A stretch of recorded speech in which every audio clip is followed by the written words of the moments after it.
You are tall. Isn't it so It's tall? 6 feet tall now, right? 6, My maybe goodness. 1. Wow. Okay. Big boy.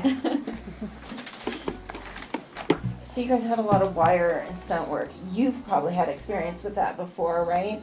Now, what was your experience like, being all harnessed up? And Yeah, I've done it before. Okay. It's fine. It's just, it's all about figuring out the movements and then once you have the movements down, it's just like you do it a million times. You just have to do it over and over and over again, and then that's the only way to master it, no matter how much experience you've really had. I think it's just about doing the sort of repeating the motion.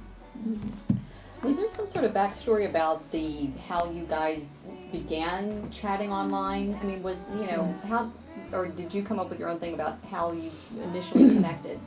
Well, I guess it was just two kids Chat kind of away. bored, Yeah. and they find this foster home chat. My username was Spaceman247, which is appropriate. Yeah. She didn't get the whole thing. She still thought I was from New York. Yeah, I was like, what? This guy's just spaced out. I don't get it. Yeah, and Tulsinator 2456 was, really interested in this guy who seemed a little out there, and he wasn't like, rooted in the world and all of the things that plague our minds that seem so big, but are really just kind of meaningless. And I think that was a big part of her draw to, like, after meeting him and wanting to maybe explore this, like, friendship, relationship, whatever.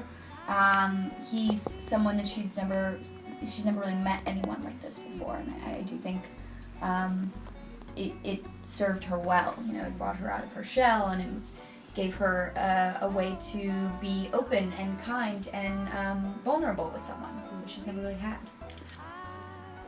It's very interesting. I asked same question to Peter and Carla. It's interesting for me is Britt, you are playing teenager lately. Yeah. And the Asa is actually you teenager, but you're Yeah. a little bit older.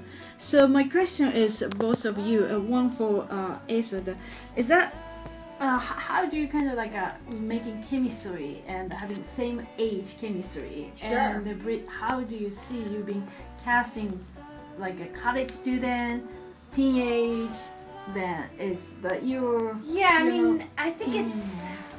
Yes, I've not been a teenager for a very long time. Yeah. But I think, for me, it's never really like, what age is this character? I don't really look at it that way. I've always, when I look at read material, it's all about, like, what journey is this character going on?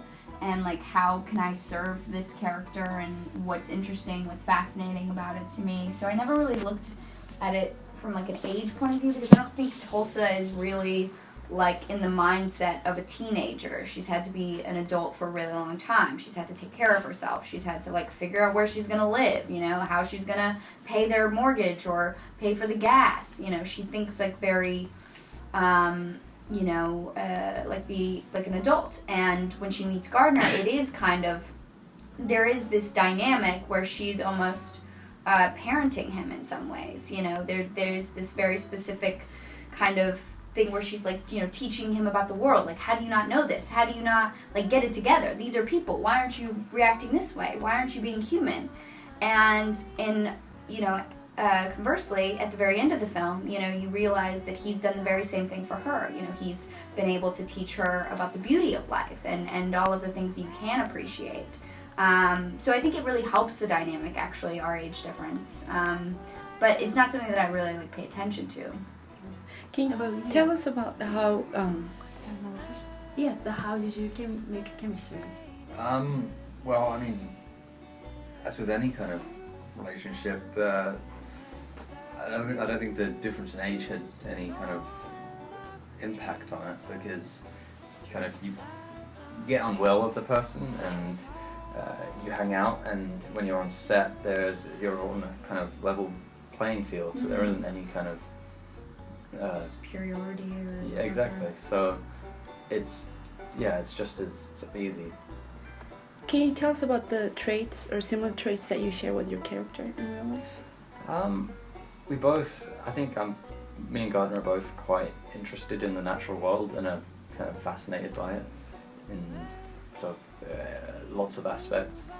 And we both share a kind of curiosity and a drive to see more of it or explore it. And I think that's probably the biggest thing we share. Do you have an interest in space exploration? I mean, not personally, but just in general. I mean, like the other day they had the launch for the SpaceX thing. Is that something you would tune in and like anything at all? I mean, I didn't watch it, but I do. I've been at NASA for a launch before. I've seen a real life launch. I've you know, I've read a few books about it. I learned about it in school, but it's never been like a specific interest of mine. But I do find it, you know, cool.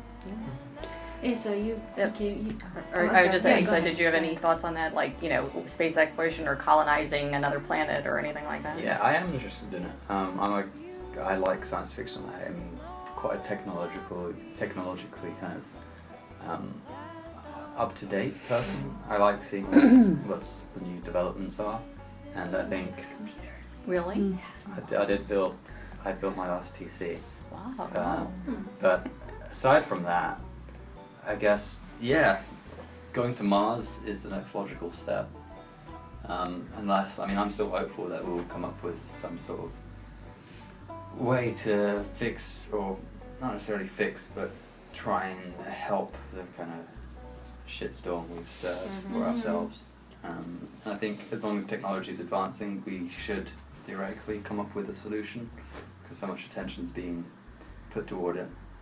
And if we don't, then we're all screwed and we We're all have to go to idiots. Mars.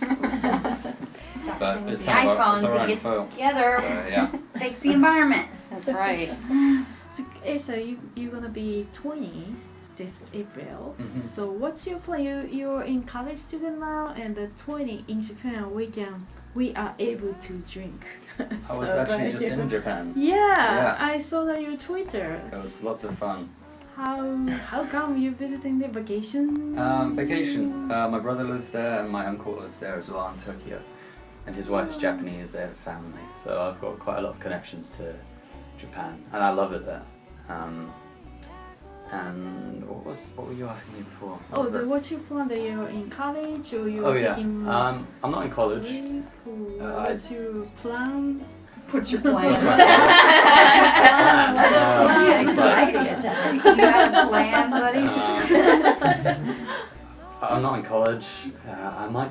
Maybe I'll go at some point, but I'm not in any rush. When I got out of school, I was like so glad to be free of that kind of system. I was like, the last thing I wanted was to go back into another institute where I've got to learn and listen to people. I just wanted to like do my own thing and be in control of my own kind of what I did. And yeah, I haven't really got a long-term plan. I'm just kind of like winging it as it goes. That's good. What are the things that that you would like to experience for the first time that you can't wait, that you have never experienced? Skydiving. Skydiving. I would love to re-watch for the first time The Jinx. Did anyone see that on HBO? That is my dream, to be able to re-watch that as if it was like me experiencing it for the first time again. But aside from that, I would say, yeah, like skydiving is cool. I'd love to go on a safari. I love animals. I want to go cage diving with great whites off of Seal Island. Lots of cool things, guys. Asa, can I talk to you a little bit about the physicality with your role too? When you come back to Earth, how did you come up? What was your process with? It seemed like did you put a rock in your shoe so that you limp on one side, or like how did you come up with that? What's going on? Yeah. What's your deal? I just remembered my last answers. Sorry, I didn't watch lots of penguin videos. Oh yeah, that's did right. do Oh my god. I bought it.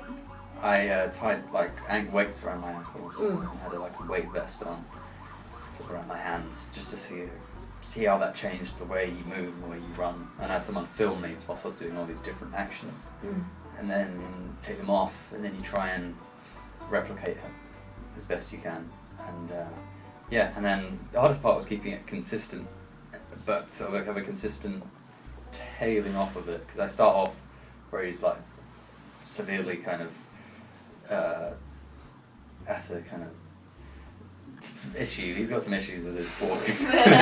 Sure. And as he gets better and as he becomes more human, he finds it easier to walk, until eventually he's walking like a real human, normal, Real boy. like a real boy, like a real boy. And, yeah, so that was my fun journey of walking. Right. The writer was saying that your name, your character's name, is kind of an amalgam of Chauncey Gardner from Being There and Elliot from E.T., which I thought was really cute. I mean, did you when you were coming, I mean, obviously you have the script, but I mean, you have to kind of personify the script, and I just thought it was, the innocence of that was just so, you really grabbed the innocence and just ran with it. It was so good. And the scene with the horse and, you're just being taken So aback by the sweet. sight of the horse was just so great. I mean, did you watch any movies or, was there any kind of research in terms of like innocent characters? Alien behavior. I mean, innocence is something that I've actually had to sort of do quite a lot of in my roles. I don't know why, because I just have that kind of face.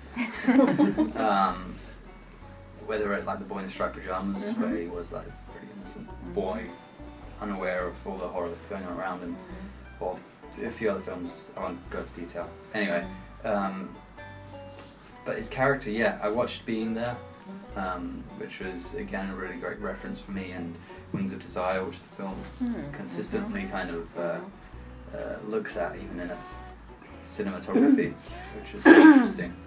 But yeah, he's a really interesting character. And me and Peter, the director, had a lot of fun creating him and making him unique and fun to watch.